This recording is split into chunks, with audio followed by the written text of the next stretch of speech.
Le Monde Afrique reports Abiy Ahmed's government and the Tigray forces are reportedly considering negotiations.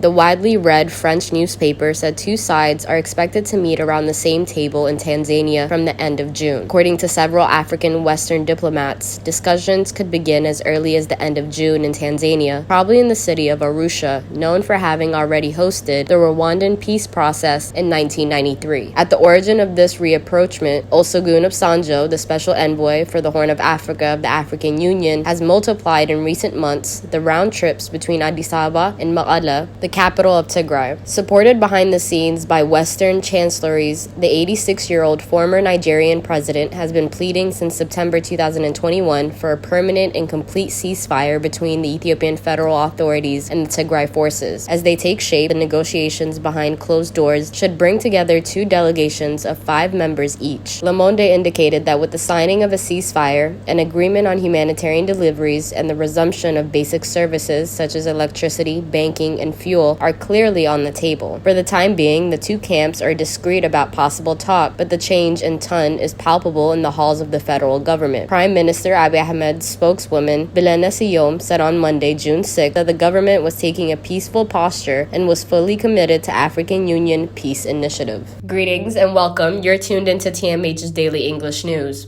Our headlines today include Ethiopia stripped of its 19% stake at Barabara port. Tigray is one of the 6 top hotspots of the world where massive people are facing starvation and death. Kari Betty Murungi appointed to serve as new chairperson of Ethiopia Commission. As we move on to our main stories today, 750,000 people in 6 top food insecurity hotspots of the world are facing starvation and death. 400 of them are currently in the Tigray region. The hunger hotspots, FAO and WFP early warnings on acute food insecurity report issued today calls for urgent humanitarian action in 20 hunger hotspots where acute hunger is expected to worsen from June to September in 2022. Ethiopia, Nigeria, South Sudan, and Yemen remain at highest alert as hotspots with catastrophic conditions. Afghanistan and Somalia are new entries to this worrisome category since the last hotspots reported was released in January 2022. According to the report, these 6 countries all have parts of the population facing IPC Phase 5 catastrophe or at risk of deterioration towards catastrophic conditions, and up to 750,000 people are currently facing starvation or death. 400,000 of these are in Ethiopia's Tigray region, which is the highest number on record in one country since the famine in Somalia in 2011.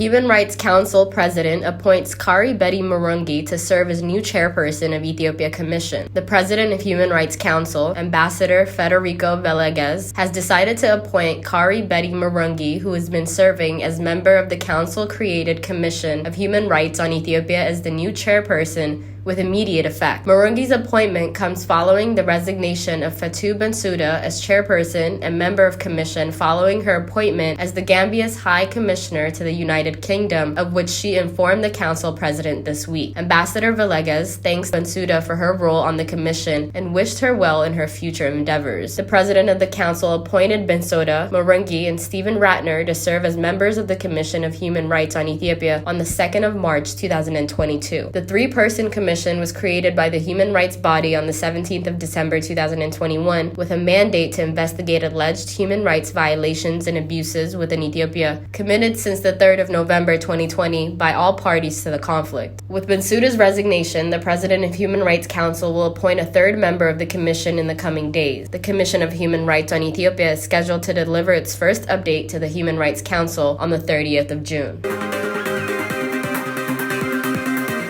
High spread of communicable diseases due to siege in Tigray region said to be endangering the health of children. Founder and CEO of Maado charity organization, Dr. Sophonias Malaku, said his organization is providing free screening and treatment for IDPs and children suffering from scabies and other communicable diseases. He said several factors are causing the spread of scabies among the IDPs, children, and other vulnerable communities. When it comes to conditions like the ones that we are facing right now, the siege, the war, the lack of food, the lack of sanitation materials and lack of hygiene materials, you deal with complicated cases of scabies.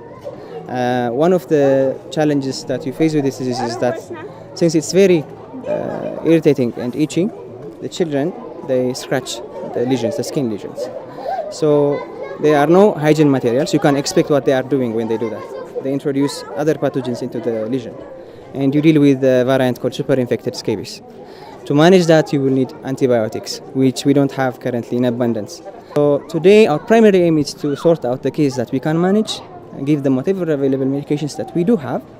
And as part of the assessment, we're looking for other infectious diseases that we may seek out. Dr. Sophonius says scabies is an easily treatable communicable disease had it not been for the destruction of 80% of the health facilities within the Tigray region. This, coupled with the siege that has discontinued other vital services, have made it impossible for patients to seek care or maintain basic hygiene.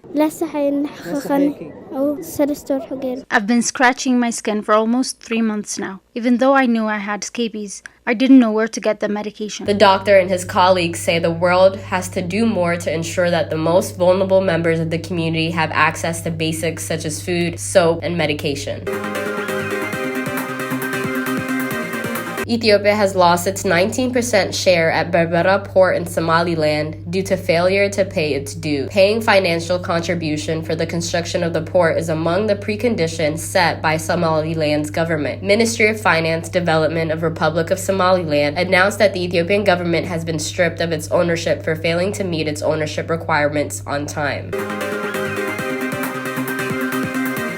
Escaping Eritrea wins Frontline's second Peabody Award of 2022. Frontline's May 2021 documentary Escaping Eritrea was honored with a George Foster Peabody Award on Thursday, the second Frontline film to be recognized by the prestigious awards in years. The film was honored in the Peabody's news category. From producer and director Evan Williams, Escaping Eritrea is an unprecedented undercover investigation inside one of the most tightly controlled countries on earth, spotlighting the voices of Eritrean refugees and citizens who have endured the unimaginable. The Frontline Channel 4 documentary shines new light on one of the world's most repressive regimes, investigating shocking allegations of torture, arbitrary detention, and indefinite forced conscriptions into military service. In the Peabody's juror citation, the features of finding sources willing to speak on camera and filming inside the secretive country was not overlooked. The task of fleeing Eritrea, the small nation sometimes reductively called the North Korea of Africa, is the kind of perilous journey that often goes unchronicled for fear of retaliation. Jurors also noted that with rigor and care, Escaping Eritrea captures not just the myriad abuses faced by the Eritreans within the country and on various treacherous migration routes, but also the historical roots of the current regime. Yet another hospital ceases operation in Tigray due to the blockade. Adigrat General Hospital has to close its doors as medical supplies have been blocked by Ethiopia and Eritrea. Medical doctor of the hospital, Dr. Atakalti Siyom, says patients are being forced to leave the hospital without receiving appropriate medical care. A year has passed since the siege has been imposed. As a result, the problems that we are facing keep on getting worse. We were working above the standards before the war. Now, there isn't even a word to describe the standard of the service we are giving. We are at a point where we cannot give service to our patients. They come here but they don't get any kind of medicine or treatment. Patients complain that the hospital has nothing to offer them. I